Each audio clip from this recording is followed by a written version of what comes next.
Hello, dear students. Welcome back to my channel Physics SPC. Ray optics and optical instrument का एक question. The incident ray, reflected ray and outward drawn normal are denoted by unit vector है बेटा। ये इस पे ध्यान दीजिए, ठीक है। A vector, B vector and C vector respectively. Then choose the correct relation for these vectors are. Solution देखो, यहाँ पर मैं बना लेता हूँ। ये ए वेक्टर बनाया है और इसको यूनिट वेक्टर कह रहा है। मैं अभी इस समय ए कैप लिख ले रहा हूँ, इसको बाद में चेंज कर लूँगा। और बी वेक्टर को मैं बी कैप और सी वेक्टर को मैं सी कैप लिख ले रहा हूँ। क्वेश्चन में बोल रखा है, वैसे तो ये यूनिट वेक्टर है लेकिन सिंबल ऐसे दे दिए हैं, थोड़ी सी फीलिंग नहीं आती, इसीलिए मैंने यूनिट वेक्टर के टर्म में लिख लिया है।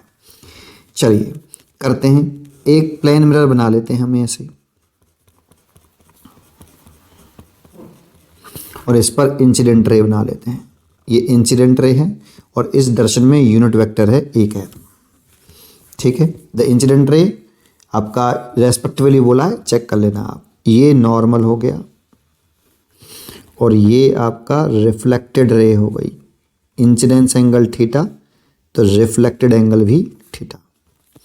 और ये यूनिट वेक्टर दे रखा है बी, और ये जो नॉर्मल है आपका, इसमें आउटवर्ड डायरेक्शन में यूनिट वेक्टर दे रखा है आपका सी कैप। ऐसे ये तो पहले हमें दे रखा है। चलिए अब एक काम करिए आप, सबसे पहले इसकी डायरेक्शन को पलट लीजिए। इसकी डायरेक्शन को आप पलट दीजिए, ऐसे कर लीजिए। इंसिडेंट रे की डायरेक्शन है ये आपकी, इसको इधर कर देंगे तो ये माइनस का ए कैप हो जाएगा, ये थीटा हो गया। और ये आपका रिफ्लेक्टेड रे है, ये यूनिट वेक्टर आपका बी कैप है, ठीक है। अब इन दोनों का एडिशन निकाल लीजिए आप, उसका मैग्नीट्यूड। बी वेक्टर के प्लस माइनस ए कैप का मैग्नीट्यूड निकाल लीजिए बेटा। तो ये दो वेक्टर का एडिशन हो गया, देखिए आप। दो वेक्टर के एडिशन का मैग्नीट्यूड का फॉर्मूला हम जानते हैं रूल के अंदर, फर्स्ट वेक्टर के मैग्नीट्यूड का स्क्वायर, तो फर्स्ट वेक्टर के मैग्नीट्यूड का स्क्वायर प्लस सेकंड वेक्टर के मैग्नीट्यूड का स्क्वायर प्लस 2 फर्स्ट वेक्टर का मैग्नीट्यूड, सेकंड वेक्टर का मैग्नीट्यूड और उनके बिटवीन एंगल। तो इन दोनों वेक्टर के बिटवीन कितना एंगल है, थीटा ये है, थीटा ये है, तो 2 थीटा है। ये एक्चुअल में दो वेक्टर का एडिशन का फॉर्मूला लगाया मैंने, ये बटा बेटा ए वेक्टर प्लस बी वेक्टर। तो आर वेक्टर का जब हम मैग्नीट्यूड निकालते हैं तो रूल के अंदर फर्स्ट वेक्टर के मैग्नीट्यूड का स्क्वायर प्लस सेकंड वेक्टर के मैग्नीट्यूड का स्क्वायर प्लस 2 फर्स्ट वेक्टर का मैग्नीट्यूड, सेकंड वेक्टर का मैग्नीट्यूड और कॉस थीटा। थीटा यहाँ पे एंगल बिटवीन जिन दो वेक्टर को ऐड कर रहे होते हैं उनके बिटवीन एंगल लिखते हैं। तो मैं बी वेक्टर और माइनस ए वेक्टर को ऐड कर रहा हूँ, उनके बीच में एंगल 2 थीटा है, इसलिए मैंने ऐसा लिखा। क्योंकि ये यूनिट वेक्टर है तो यूनिट वेक्टर का मैग्नीट्यूड तो 1 होता है। अच्छा, माइनस ए कैप के मैग्नीट्यूड का भी मैग्नीट्यूड तो 1 ही होगा, यूनिट वेक्टर है तो उसका मैग्नीट्यूड 1, इसीलिए इसे ले सकते हैं 1 + 1 + 2, ये 1 × 1 तो 1 ही हो जाएगा और cos 2 थीटा ऐसे। तो इसे ले सकते हैं हम 2, ये 2 हो गया और 2 कॉमन ले लिया मैंने, 1 + cos 2 थीटा। तो रूल के अंदर 2 1 प्लस, इसमें ऐसा फॉर्मूला लगाइए जिससे ये 1 कैंसिल हो जाए, तो 2 cos स्क्वायर थीटा -1। मैंने cos 2 थीटा का फॉर्मूला लगा दिया, 1 से 1 कैंसिल, तो ये 4 हो गया, 4 का रूल लेंगे तो 2 cos थीटा। ये मैग्नीट्यूड आ गया दो वेक्टर के एडिशन का, ठीक है। ये लो, ये तो मैग्नीट्यूड आया है।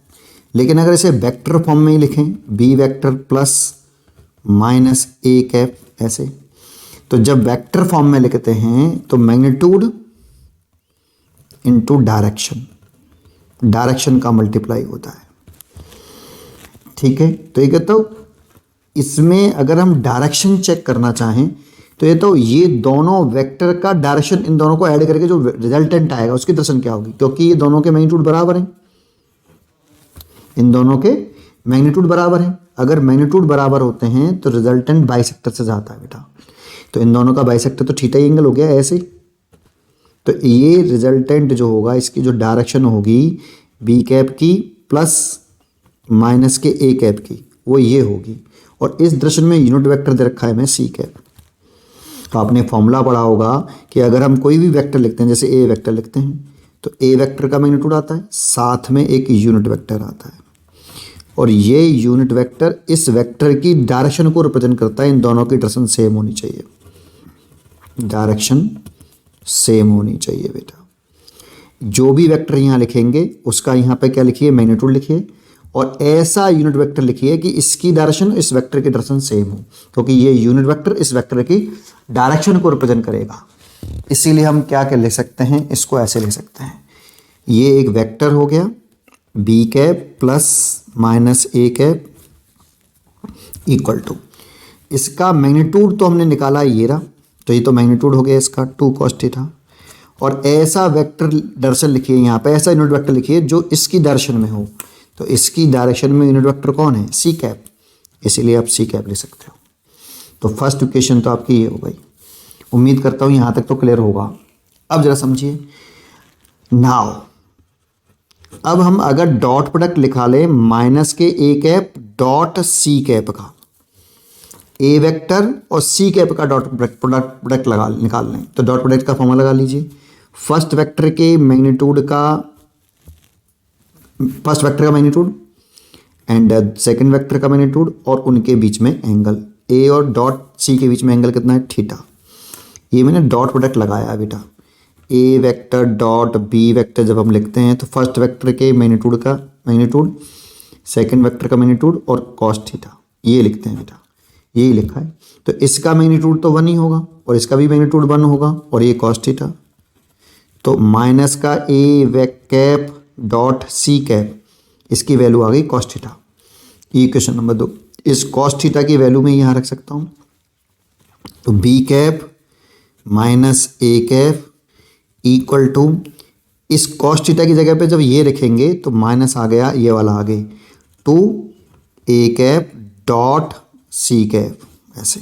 लेकिन यहाँ कोई डॉट वॉट नहीं है, डॉट मत लगा देना, ये बस हो गया। तो बी कैप की वैल्यू आ गई, इसको इधर ले आओ, A cap minus 2 A cap dot C cap और सी कैप, ये इसका आंसर होना चाहिए बेटा।